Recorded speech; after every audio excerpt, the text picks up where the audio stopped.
There have now been 2 terrorist attacks in New York City in recent weeks carried out by foreign nationals here on green cards.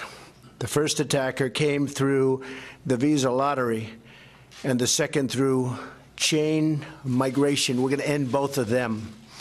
The lottery system and chain migration. We're going to end them fast. Well, that's President Trump renewing calls to end chain migration, a program that allows immigrants to come to the United States legally through sponsorship from family members who are already here.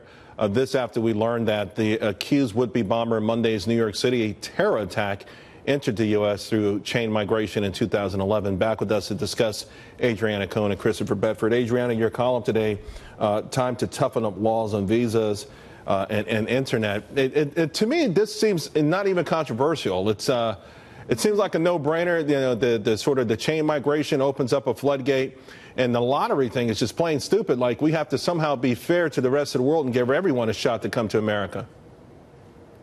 Exactly. You know, Donald Trump is making the right calls here. We need to suspend any immigration policy that is putting us at risk of another terror attack. And with chain migration, I mean, let's just look at Iran. 80,000 foreign nationals have come here via chain migration from Iran, a state sponsor of terror. I mean, you know, with respect to Bangladeshi nationals, there's been over 140,000 of them who have come into our country since 2005 via chain migration. And so we need to get serious about fixing our broken immigration system. And we also have to take a tougher stance with these internet companies, because they're allowing these terrorists to spread propaganda on their platforms, recruit and radicalize. Until that gets shut down, we're going to be playing whack-a-mole for decades to come, because as soon as we arrest or neutralize one terrorist, then 10 more can go get radicalized online. Congress needs to get serious about holding these internet companies, these social media networks, liable for allowing terrorists to use their platforms as a weapon of war. Chris, so many other countries, including Canada a couple of years ago, have shifted to a merit-based system. It seems like a no-brainer, particularly when you want to bring in skilled workers and people who are going to pledge their allegiance to America rather than question marks like this. I agree with you. And earlier today on Fox, Congressman Peter King was saying that he opposed ending these programs because he said, I guess correctly, that statistically there's not more people involved with these programs who so far are involved with terror, and that's chain migration, and that's the diversity lottery. But here's the deal.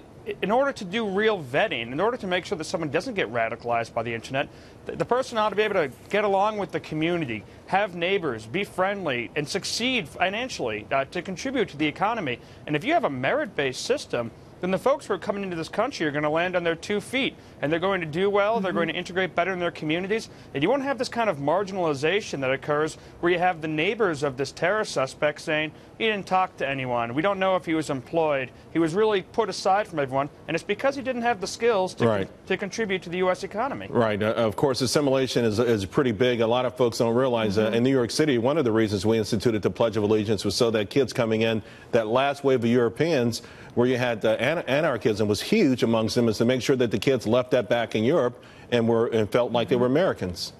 Adriana?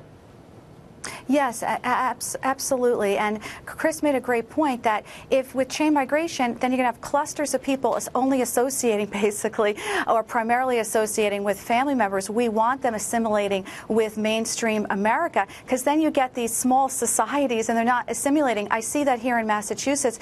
There's just been a swell of women you see in shopping malls in full burqas that you would see in Iraq. You know, it's just, you know, they're not assimilating. How many of these people coming into our country are unvetted and are not assimilating to our culture? And I think that's dangerous, because we know in places like the Middle East, they practice Sharia law, which, you know, oppresses women and gays. And Americans need to ask themselves, is this who we want to be importing into our country?